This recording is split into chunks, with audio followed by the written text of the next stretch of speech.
తుర్కపల్లి మండలంలో స్వరభారతి max members చాలామంది ఉన్నారు. వాళ్ళలో చాలామంది ఇప్పుడు లక్షాధికారులయ్యారు. లఖపతి బెహన్‌లయ్యారనమాట. అయితే దీన్నంతా నడిపించి వాటికి మార్గదర్శకంగా నిలిచిన సంస్థ పిలుపు. ఇప్పుడు మనం పిలుపు సంస్థకి మార్గదర్శకులుగా ఉన్న జనార్దన్ గారితో ఉన్నాము. మానవ లోకానికి స్వాగతం, మానవ లోకానికి స్వాగతం, మా లోకానికి స్వాగతం. నమస్కారం అండి. నమస్కారం. ఇప్పుడు తుర్కపల్లి మండలంలో అనేక మంది మహిళలకి మీరు లఖపతి బెహన్‌లుగా మార్చే ఒక అవకాశాన్ని మీ సంఘాల ద్వారా ఏర్పాటు చేశారు. మీరు మొదలుపెట్టినప్పుడు మీ ఆలోచన ఏమిటి?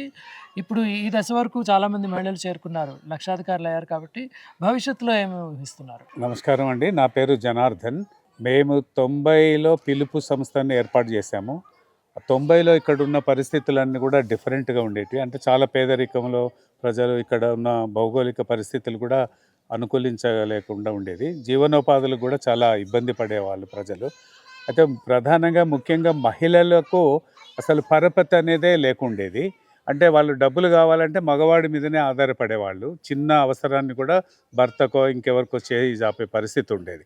అయితే దాని గురించి మేమేమనుకున్నామంటే మహిళలకు కూడా ఎందుకు పరపతి పొందకూడదు, వాళ్ళు కూడా ఎందుకు ఉండకూడదు అనే ఉద్దేశంతోటి ఈ 90లో ఏర్పడ్డ మేము మహిళా పిలుపు సంస్థ 93లో అట్లాంటి ఆలోచనతోటి మేము ప్రారంభించాము. ప్రారంభంలో ఏ గ్రామానికి ఆ గ్రామంగానే పొదుపు సంఘాలు ఏర్పాటు చేశాము. తర్వాత రాను రాను మేము దీన్ని కొంత విస్తరించి ఈ మ్యాక్స్ కిందికి మేము కన్వర్ట్ చేయడం జరిగింది. ఇప్పుడు మొత్తం ఎన్ని సంఘాలున్నాయి? ఎంతమంది సభ్యులున్నారు? అంటే మండలం మొత్తంలో మేము ఒక 15 గ్రామాలలో ఈ పొదుపు సంఘాలు ఏర్పాటు చేశాము. అయితే స్వరభారతి అనేది మ్యాక్స్ చట్టం కింద రిజిస్టర్ అయింది. స్వరభారతికి అనుబంధంగా మొత్తము 167 సంఘాలు ఉన్నవి, అంటే బృందాలు ఉన్నాయి. ఆ బృందాలలో సుమారుగా 3000 మంది సభ్యులు ఉన్నారు అందులో. అంటే 93లో స్టార్ట్ అయ్యి అంచెలంచెలుగా గ్రామాల విస్తరించుకుంటూ ఈనాటి వరకల్లా మనకు 167 సంఘాలు, తర్వాత 3000 మంది దాకా సభ్యులు ఉన్నారు పొదుపులు చేస్తారు. వారి పొదుపు కానీ వారు ఇచ్చే అప్పులు మొత్తం రూపాయల్లో ఎంత ఉండొచ్చు ఈరోజు? అంటే పొదుపులు ఫస్ట్ బిగినింగ్లో 10 రూపాయలే, అక్కడ ఆదాయం ఏం లేకుండేది, 10 రూపాయలతోటే ప్రారంభించారు. కానీ రాను రాను రాను వాళ్ళ జీవన పరిస్థితులు కొంత మెరుగవుతున్న కొద్దీ పొదుపుల స్థాయిని కూడా పెంచుకున్నారు. పొదుపుల స్థాయిని బట్టి వాళ్ళు అప్పు పొందే అవకాశం ఉంది.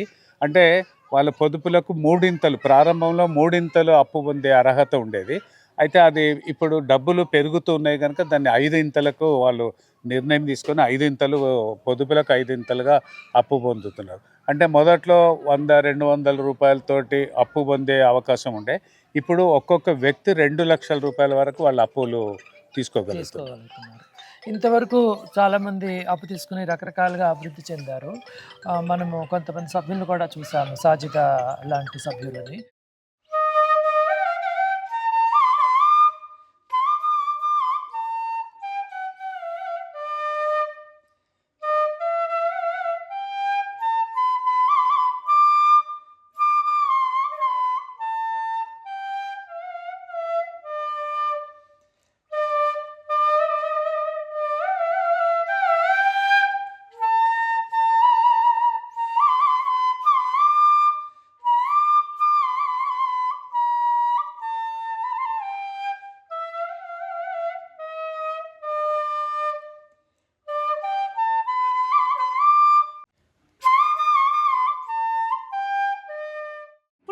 లక్షాధికారిని అయినా సార్ నేను మై అభి లఖపతి బహన్ హూ మై.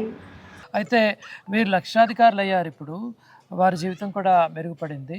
భవిష్యత్తులో ఈ లక్షాధికారి అయిన సభ్యుల పాత్ర ఏమనుకుంటున్నారు స్వరభారతిని ముందుకు తీసుకెళ్లే దిశలో?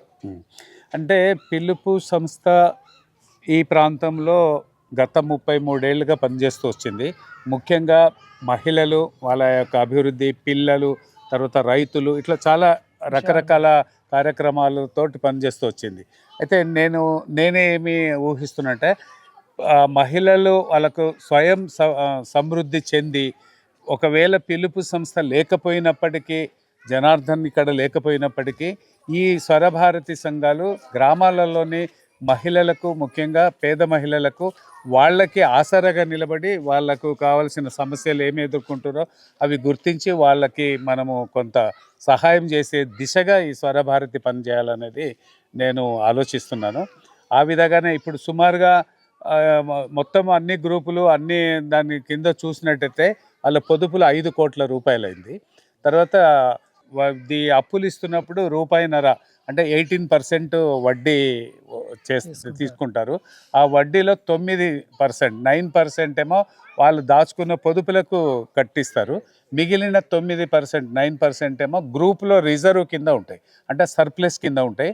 ఆ సర్ప్లస్ అనేది ఇప్పుడు 1,46,00,000 రూపాయలు అన్ని గ్రూపులకు కలిపితే ఉంది. అయితే ఇట్లాంటి నిధులు ఏవైతే సమకూరినాయో ఫ్యూచర్లో భవిష్యత్తులో పిలుపు సంస్థ లేకపోయినా ఈ స్వరభారతి ఒక పెద్దగా నిలబడి ఈ గ్రామాలలో ఉన్న మహిళలకి వాళ్ళు ఎదుర్కొంటున్న సమస్యలను, వాళ్ళు ఈ చిన్న చిన్న అవసరాలు, చిన్న చిన్న సహాయాలు ఈ వాళ్ళ నిధులతోటి వాళ్ళే దాన్ని ముందుకు నడిపించాలనేది నేను కోరుకుంటున్నా. ఆ దిశగా కూడా మేము ప్రయాణం చేస్తున్నాం. చాలామంది చిన్న పొదుపులతో మొదలుపెట్టినప్పటికీ ఇప్పుడు పెద్ద స్థాయిలో ఎదిగారు.